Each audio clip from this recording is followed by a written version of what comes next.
कल की कथा में आप श्रवण कर रहे थे कि महाराज कश्यप के दो पुत्र हुए। कश्यप ऋषि के दिति से हिरण्याक्ष और हिरण्यकश्यपु जो बड़े राक्षस हुए। हिरण्याक्ष का वध भगवान ने किया, बारह बनकर भगवान ने उसका उद्धार किया और पृथ्वी ला करके ब्रह्मा जी को दी है। और ब्रह्मा जी ने पृथ्वी का करके सृष्टि की संरचना प्रारंभ की। तो सृष्टि की रचना में पहले उन्होंने सनकादियों का मानसिक रूप से उनको उत्पन्न किया, फिर इसके बाद नारद जी का उत्पन्न किया। इस तरह से उन्होंने मानसिक सृष्टि करी और इसके बाद उन्होंने दाएं हाथ से महाराज मनु को प्रकट किया, वाम भाग से शत्रुपा को प्रकट किया है। और उनका आपस में कह करके कि आप लोग सृष्टि कीजिए, तो उन्होंने सृष्टि करना प्रारंभ किया। जिसे महाराज सृष्टि आगे वृद्धि को प्राप्त होती है। उनके तीन बेटियां हुई, आकुति, देवहूति और प्रसूति। आकुति के यहाँ महाराज भगवान साक्षात प्रकट हुए हैं। ये रुचि नाम के जो ऋषि हैं, प्रजापति हैं, उनको ब्याही गई और उनके घर में भगवान अंश के रूप में अवतार प्रकट हुए हैं, अवतार लिया है। दूसरी कन्या है इनकी देवहूति। देवहूति का विवाह कर्दम ऋषि के साथ हुआ है। कर्दम ऋषि जंगल में रहते हैं, बहुत भगवान का भजन करते हैं और बड़े भजनानंदी संत हैं। ब्रह्मा जी ने कहा मनु से कि सुनो, अपनी कन्या का विवाह एक ऋषि के यहाँ कर आओ। उसका नाम कर्दम ऋषि है। मनु महाराज अपने शत्रुपा पत्नी को लेकर के रथ में बैठे और अपनी बेटी देवहूति को लेकर के रथ में बैठा करके और जंगल की ओर प्रस्थान करते हैं। जब ऋषि के आश्रम में ऋषि को देखा तो महाराज उनके आश्रम को ही प्रणाम करते हुए और आश्रम में प्रवेश किया है। ऋषि ध्यान मस्त बैठे हुए भगवान के भजन में ऋषि ने आदर सत्कार किया है। सुंदर आसन बिछाए हैं, 3 आसन दिए हैं। 3 आसन में महाराज मनु जी विराजमान हो गए एक में, और एक में शत्रुपा जी विराजमान हो गई। तीसरा आसन बिछाया है होने वाली धर्म पत्नी के लिए। लेकिन उन्होंने देखा कि जब हमारे पिताजी यहाँ लाए हैं विवाह के लिए, तो ये हमारे पति के रूप में होने वाले हैं, इसलिए उनके आसन को स्वीकार तो किया, लेकिन स्पर्श करके और उस आसन में बैठी नहीं, उसका सम्मान किया है और महाराज नीचे ही बैठ गए। इस तरह से बड़े भाग्यशाली हैं और बड़े बुद्धिमान हैं। मनु ने कहा महाराज हम आपके लिए कन्या लाए हैं, इसको स्वीकार कीजिए। यहाँ ऋषि को ब्रह्मा जी ने कह रखा था कि मनु महाराज आएंगे, कन्या लेकर के स्वीकार कर लेना। इनने कहा नहीं, मैं तो विवाह नहीं करूंगा, मैं तो भगवान का भजन करूंगा, माया में पड़ने वाला नहीं हूँ। ब्रह्मा ने कहा मेरी आज्ञा है, स्वीकार करो और आगे हमारे इस जनता को बढ़ाने के लिए महाराज आप सहयोग करो, क्योंकि जब यह संसार जमी चलेगा, जब सृष्टि का प्रादुर्भाव बढ़ता जाएगा, इसलिए आप सृष्टि में सहयोग करो। ऋषि तैयार हो गए और उनकी आज्ञा से इन्हें स्वीकार कर लिया। मनु जी महाराज ने जैसे गाय ने स्वीकार किया, बहुत सा उपहार लाके रथ में लाए थे, सब कुछ सामान वो भेंट किया है और ऋषि को प्रणाम करके और कन्या से कहा कि उनकी सेवा करना, यही तुम्हारे सब कुछ है। पतिदेव ही परमात्मा का रूप होते हैं, इसलिए परमात्मा समझ करके अपने पतिदेव की सेवा करना। यहाँ महाराज मनु और शत्रुपा अपने रथ में लौटकर अपने घर आ गए हैं। यहाँ बड़े मनोभाव से देवहूति अपने पति की सेवा करती है। फल लाती है, जंगल से फूल लाती है, हवन के लिए लकड़ियाँ लाती है, बड़ी सेवा करती है। आश्रम को एकदम साफ सुथरा बना रखा है, सुंदर गमले लगा रखे, फूलों की व्यवस्था है, तुलसी का सुंदर वन लगा रखा है, बड़ी सुंदर व्यवस्था कर रखी है। कुटिया एकदम ऐसे लगती है जैसे साक्षात भगवान का ही यहाँ स्वरूप बन गया हो, क्योंकि ऋषि का यह तपोबल है, उनकी तपस्या है। क्योंकि तपबल विप्र सदा बलिहारा, तप के बल में ब्राह्मण सदा बड़ा होता है। इसलिए बड़े भाव से भजन करते हैं और महाराज जी की पत्नी सेवा कर रही हैं, सेवा में लगी हुई हैं। बहुत दिन सेवा करते करते बीत गए। अब महाराज मर्द तेल नहीं, कभी साबुन शैम्पू नहीं, जटाएं बन गई और ऋषि तपस्या में लगने बैठे हुए, समाधि में बैठे हुए हैं। यहाँ तक कि वृद्धावस्था को प्राप्त हो गई। ऋषि महाराज तपस्या में बैठे हुए हैं। एक दिन ध्यान अवस्था उनकी खुली और नजर पड़ी सामने, तो एक बूढ़ी सी बैठी हुई है। देखा, कौन हो देवी? देवी ने कहा, महाराज मुझे जानते नहीं, पहचानते नहीं? बोले ना। बोले, मैं आपकी अर्धांगिनी हूँ। कुछ दिन पहले मेरे पिताजी और माताजी आपको दे गए थे, आपने स्वीकार किया था, आपको ध्यान नहीं है? बोले हाँ हाँ ध्यान आया। अच्छा, आप हमारी धर्मपत्नी हैं? बोले हाँ, हम आपकी धर्मपत्नी हैं। महाराज एक भी खिन्नता नहीं है, प्रसन्नता है। क्यों? सेवा का अवसर मिला, इतने बड़े तपस्वी, इतने बड़े संत और हमारे पतिदेव हैं, परमात्मा के रूप में ऐसा सौभाग्य मिला है। ऋषि समझ गए कि हम तपस्या में लगे हैं, इनका भी कुछ मनोभाव है, लेकिन हम इनके मनोरथ पूर्ण नहीं कर पाए। अब हम इनके कृपा करते हैं। अंतर आत्मा से उन्हें कृपा करने के लिए और ध्यानमग्न हो गए। और जैसे ध्यान में बैठे और माया का ध्यान किया और योग माया से सारी सिद्धियां इसी के आश्रम में विराजमान थी। 16 वर्ष की महाराज सुंदर युवती बन गई, जो बूढ़ी सी हो गई थी, 85 वर्ष की हो गई थी, वो 16 वर्ष की हो गई। सुंदर सुंदर श्रृंगार करने वाली सखियां उनके साथ लगी हुई हैं। और ऋषि ने सोचा कि ये तो 16 वर्ष की हो गई और हम बूढ़े दाढ़ी वाले और 85 या 95 वर्ष के लग रहे हैं, बाल पूरे सफेद हो गए, जटाएं बनी हुई हैं, हम भी कुछ बन जाए। तो वो भी 16 वर्ष के बन गए, सुकुमार बन गए, बिल्कुल राजकुमार की तरह, एकदम जैसे मानो अवहीं भवन से आए, जैसे अभी राजमहलों से आए हों। आओ देवी, आपको घुमाते हैं। सुंदर एक विमान तैयार किया है, उसका नाम है कामक, जो कामना के सहत चलता है। कामक विमान, इच्छा के अनुसार चलने वाला। उसके अंदर सारे साधन हैं, जैसे फल फ्रूट वाला बैठा हुआ, फल फ्रूट के कितने बैठे हुए हैं, जो मन हो वो वाला फ्रूट खाइए। अब चाट में पहुंचे तो चाट वाले कई तरह के बैठे हुए, खाइए। कच्चा भोजन करना है, कच्चे वाले कितने बैठे हैं, कड़ी दाल चावल फुल्का क्या क्या खाना है वो खाइए। पक्के वाले लाइन में पहुंचे तो पक्के में 1000 प्रकार के व्यंजन बने बैठे रखे हुए। परोसने वाले को गिनती नहीं कितने परोसने वाले हैं, ऐसा विमान है।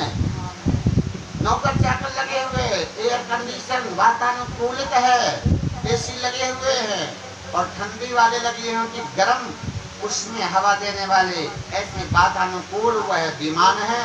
उस विमान के अंदर पार्क बने हुए हैं, बगीचे बने हुए हैं, तालाब बने हुए हैं, नहाने धोने की सुंदर व्यवस्था है। वो कैसे प्राप्त हुई ऋषि को? ऋषि ने एक बिंदु सरोवर है वहीं पर, और उसमें भगवान स्वयं स्नान किया और वहां स्वयं अपनी अर्धांगिनी को स्नान कराते हुए दोनों 16 वर्ष के हो गए थे। और जब 16 वर्ष के होने के बाद विमान को तैयार किया और उसमें कहा आओ देवी बैठो। देवी बैठ गई और आप भी बैठ गए और विमान को इच्छा प्रकट करी, चलो घुमाओ। आकाश मार्ग में घूम रहे हैं और वह कई जगह घूमते घूमते विश्राम कर रहे हैं। इस तरह से सुंदर सुंदर जंगल हैं, सुंदर सुंदर उद्यान हैं, पक्षी सुंदर सुंदर आवाज कर रहे हैं, अनेक प्रकार के फूल सुगंधित लगे हुए हैं और सुंदर सुंदर फल वाले वृक्ष हैं। इस तरह से बहुत दिनों तक इन्होंने महाराज घूमा और भ्रमण किया।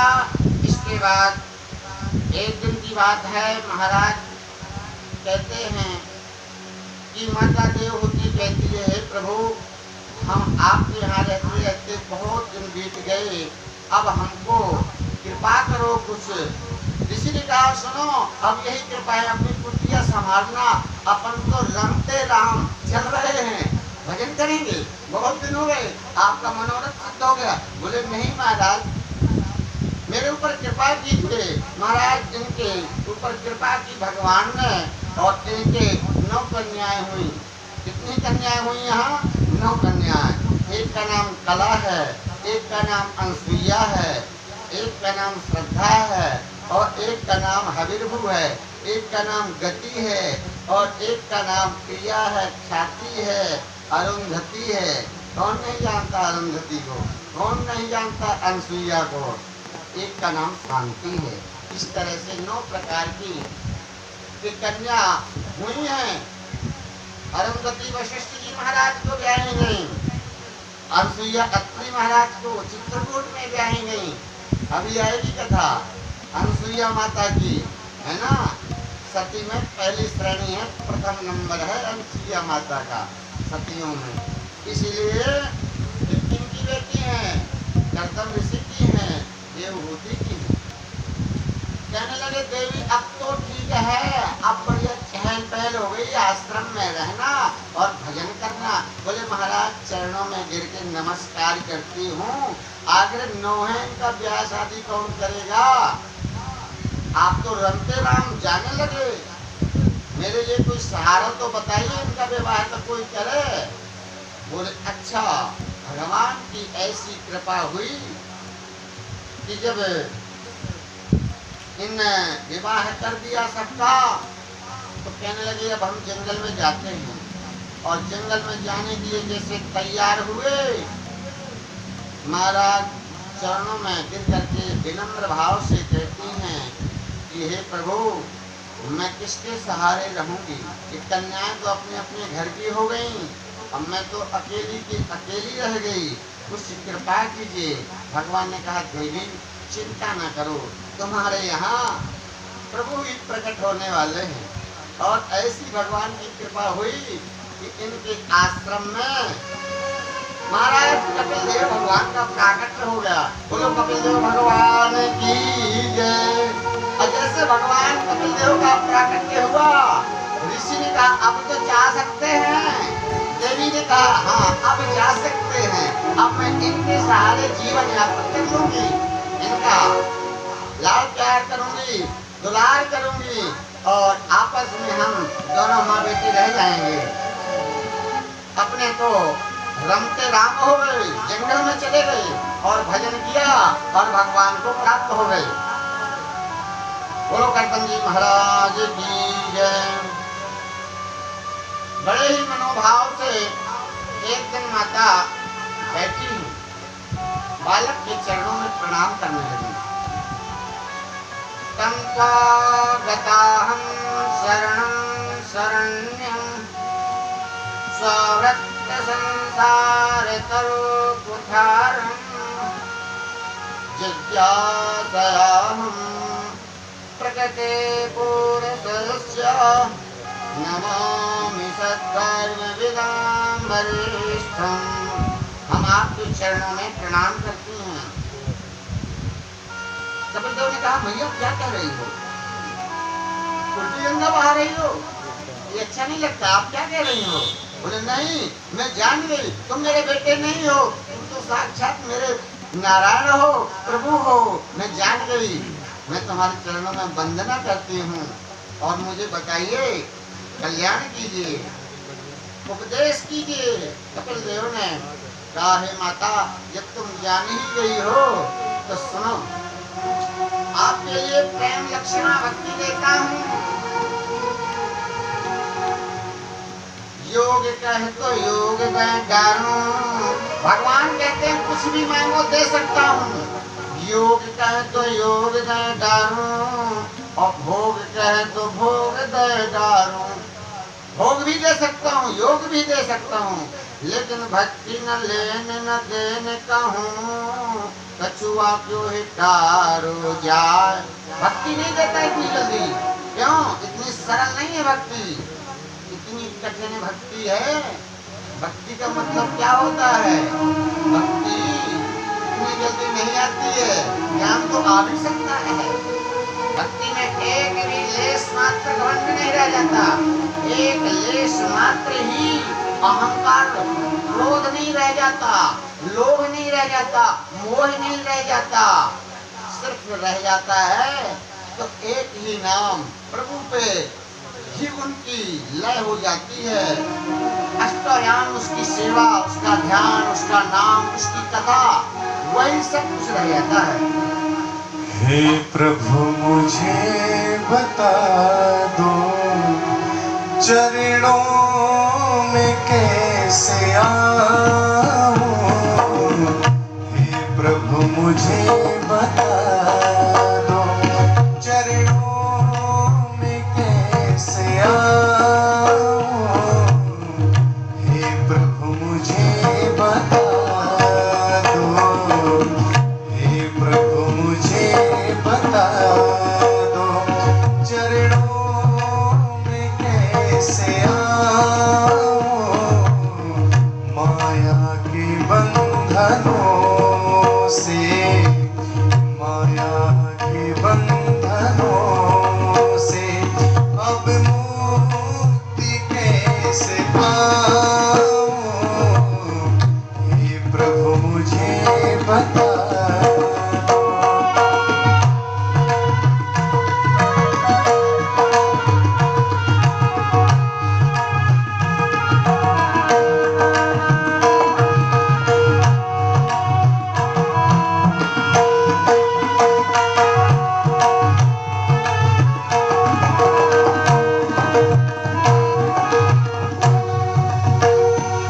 अच्छा हूँ या बुरा हूँ, मैं दास हूँ तुम्हारा। अच्छा हूँ या बुरा हूँ, मैं दास हूँ तुम्हारा। करना कृपा दयालु, करना जग से छूट जाऊं। हे प्रभु मुझे बता दो, चरणों में कैसे आऊं। हे प्रभु मुझे बता दो, हे प्रभु मुझे बता दो, हे प्रभु मुझे बता दो।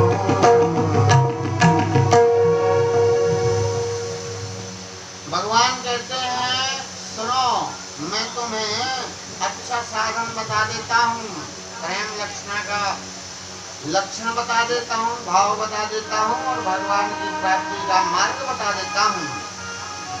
पहले तुम्हें गुरु बनाना पड़ेगा। गुरु बिन हो न ज्ञान, ज्ञान होए कि विराग बिनु। अब गुरु बिन भव निधि तरह न कोई, गुरु बिन भव निधि तरह न कोई।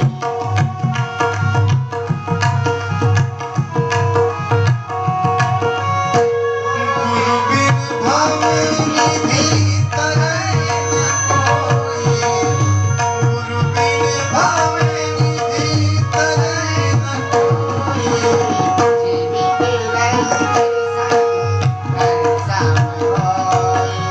ओ जिम बिरंची शंकर सब होई।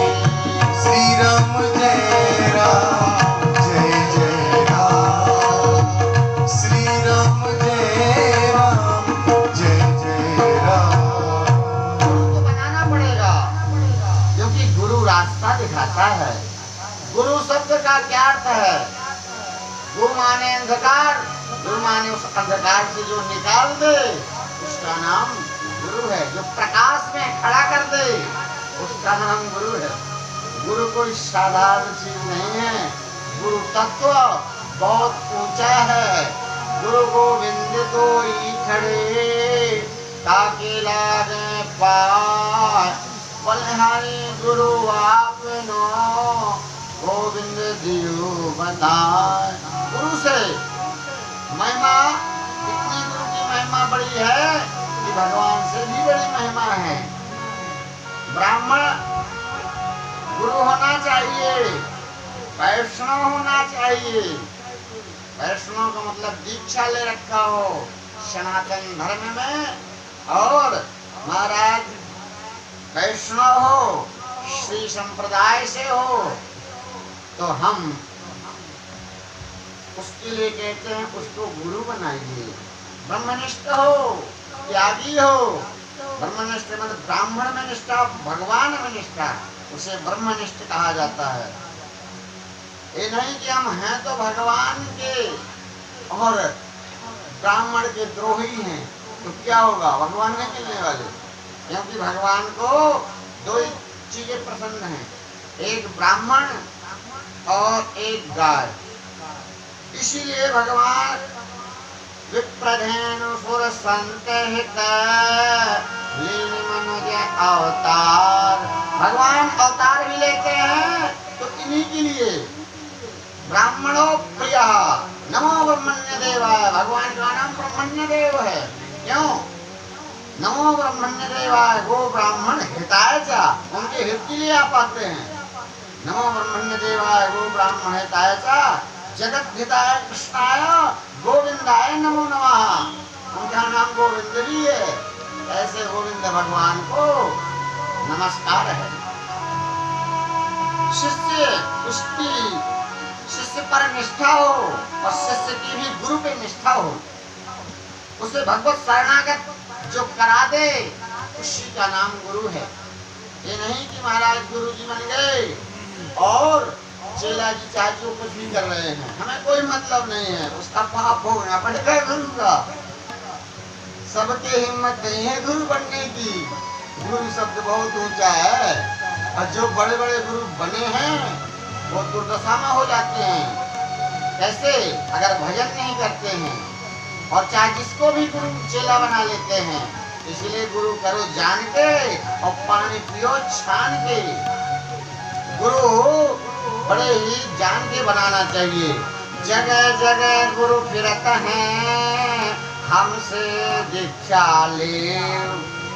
अनाउंसमेंट कराते हैं, दीक्षा लेने का समय प्रातः 8 बजे से है, जिसे लेना हो आइए और नाम लिखाइए।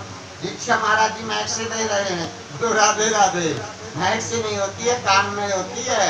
चक्कर डाल के कोई देखे ना, आवाज न सुने, कौन सा मंत्र दिया है।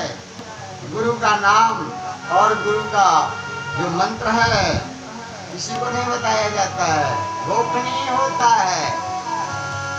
लेकिन आज तो जगह जगह गुरु फिरते हैं, हमसे दीक्षा ले। नरक परो या स्वर्ग में, और हमें तो दक्षिणा दे। हमें दक्षिणा से मतलब है, हमें नहीं कि नरक में जा रहे कि स्वर्ग में जा रहे। अरे चेला नरक में जाएगा तो गुरु भी जाएगा, क्यों?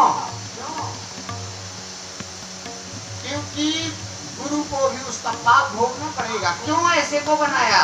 तुम भी जान के बनाओ ना। इसलिए गुरु को बहुत ऊंचा होना चाहिए और गुरु बनाने के बाद हमारी भी ऊंची निष्ठा उनके ऊपर होना चाहिए, क्योंकि यह गुरु शब्द कोई साधारण नहीं है। भगवान का स्वरूप एक है और इनके नाम केवल अलग अलग हैं, वो 4 भागों में है।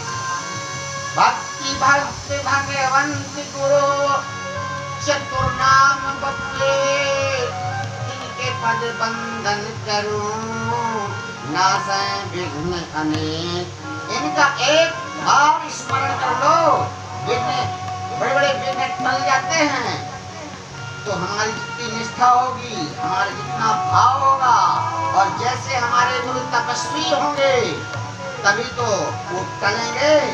और कहीं महाराज गुरुजी सुरफा लगा रहे हैं, अच्छी राही सुरफा लगा रहा है, तो ऐसे थोड़ी होगा, फिर तो नरक में हिलम फैला होगा।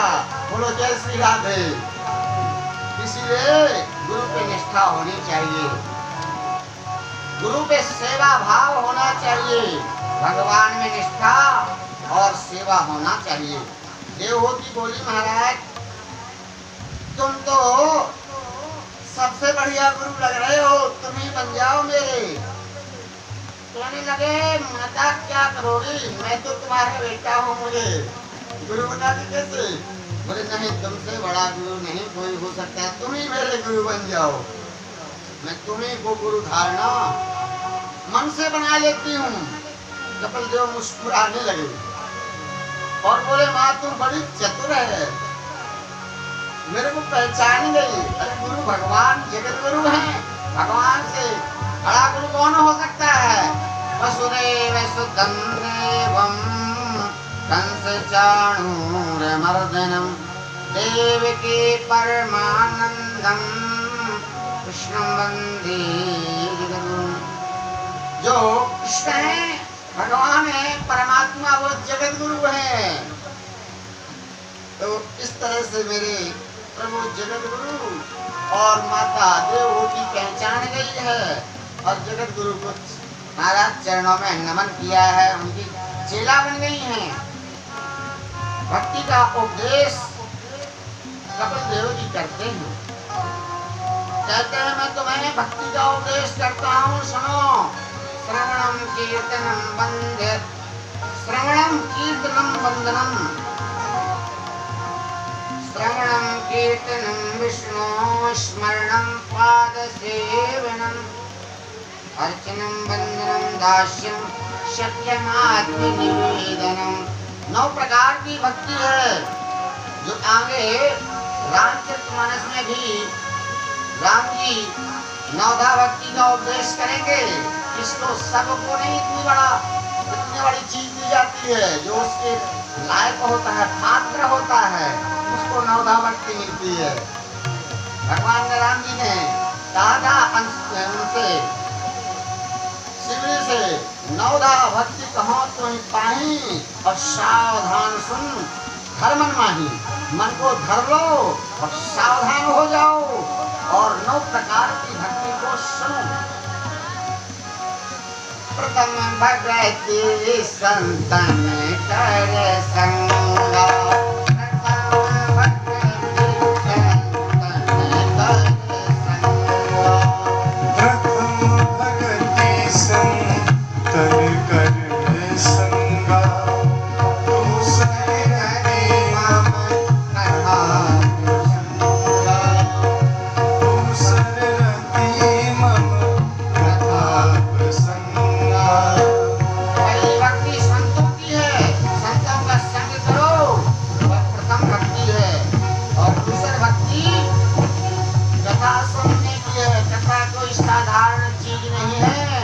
असाधारण है, कल्याण कर देने वाली है। इस कथा के एक लाभ नहीं है, अनेक लाभ हैं, गिनती नहीं है कितने लाभ हो जाएंगे।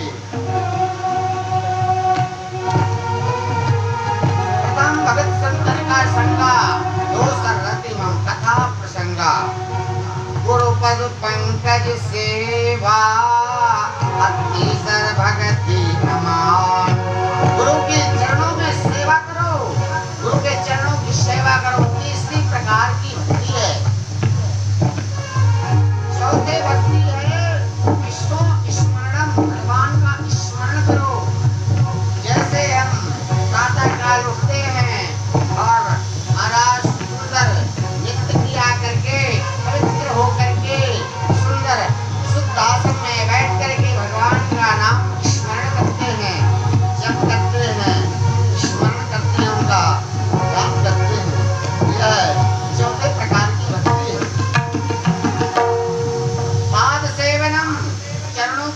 सेवा करना पांचवी भक्ति है।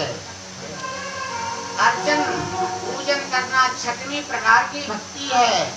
वंदनम सातवीं प्रकार की वंदना करना भक्ति है। वंदना माने प्रार्थना करना। अभी आप प्रार्थना कर रहे थे, अधरम मधुरम वदनम मधुरम, उनका हर चीज मधुर है। नैनम मधुरम हसतम मधुरम, उनके नयन मधुर हैं, उनका हंसना मधुर है, उनकी चितवन मधुर है, उनकी बंसी मधुर है, उनका वृंदावन मधुर है, उनके गोपी ग्वाल मधुर हैं, उनका सब कुछ मधुर है। इसलिए मधुराधिपति रखिलम मधुरम, उनका सब कुछ मधुर है। तो इस तरह से सातवीं प्रकार की भक्ति बताई। दास्यम, दास बन जाना। तो कहने का मतलब दास कहना शब्द तो आसान है, सबसे सेवक धर्म कठोरा, सेवा करना सबसे कठिन वाला काम है। जैसे कोई परीक्षा लेता हो और दिन भर गांव में सेवा कराता रहे गुरुदेव चेला से, तो चेला महाराज गर्म हो जाएगा, और जैसे गर्म हुआ नाराज हुआ, सेवा खत्म हो गई, फेल हो गया। एक भी मन में अगर दुख हो गया तो फेल हो गया। सेवा करना साधारण काम नहीं है। एक भी मन में दुख ना हो, सेवा में मनोभाव से लगा रहे, सारा कुछ बढ़ा गया और सेवा वाले को कुछ बचा नहीं, अब उसे गुस्सा ना आवे और वो उसको शांति उतनी बनी रहे, वो है भक्ति। भक्ति करना और दास बनना, सेवा करना कोई साधारण काम नहीं है, असाधारण है। शक्यमात्मनिवेदनम, दास बन जाओ, ये सका भाव बना लो। इस प्रकार से आठवीं भक्ति है आत्मनिवेदनम, अपने आप को निवेदित कर दो, उन्हें समर्पण कर दो। महाराज जो कुछ है सब आपका है, मैं तो आपका सेवक हूँ, मैं तो आपकी रखवाली कर रहा हूँ। चाहे हम घर में बैठे हैं तो घर आपका है, बस मैं रखवाली कर रहा हूँ, मेरा कुछ नहीं है। आए गए का मैं ध्यान रखूंगा, जो दे रहे हो साईं इतना दीजिए जामे कुटुम्ब समाए, मैं भी भूखा ना रहूं, मेरा साधु न भूखा जाए। इस तरह से भाव होना चाहिए। आत्मनिवेदनम, अपने आप को निवेदन कर लो। सब कुछ आदमी दे सकता है, अपने आप को नहीं चढ़ा सकता भगवान को, और न चढ़ाता है। अगर अपने आप को समर्पण कर दे तो उसका जीवन धन्य हो जाए। वह फूल चढ़ाता है, फल चढ़ाता है, मीठा चढ़ाता है, लेकिन कह दिया जाए कि तुम भगवान के हो जाओ, तो वह अपने आप को नहीं निछावर कर पाता है। कहता है मेरे पास इतना टाइम नहीं है, अपने आप कर लो ये सब। कहने का मतलब जीवन की डोर तुमसे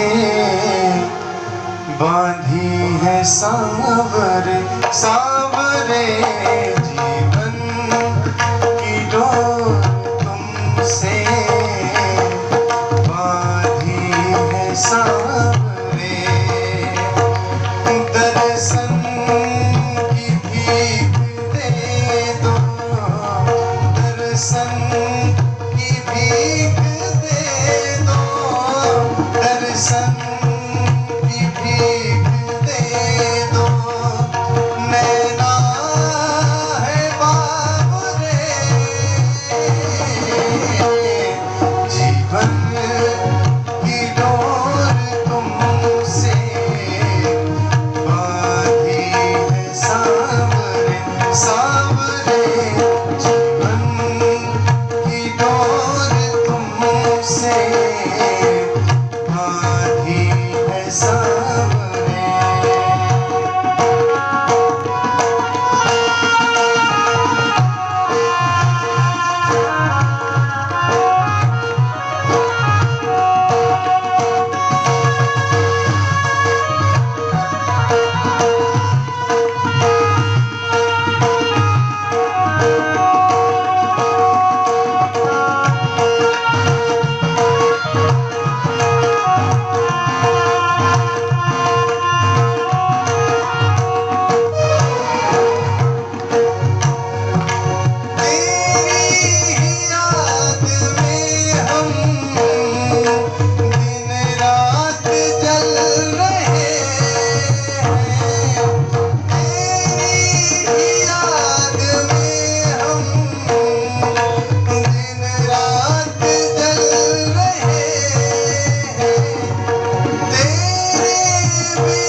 से बांधी है सांवरे।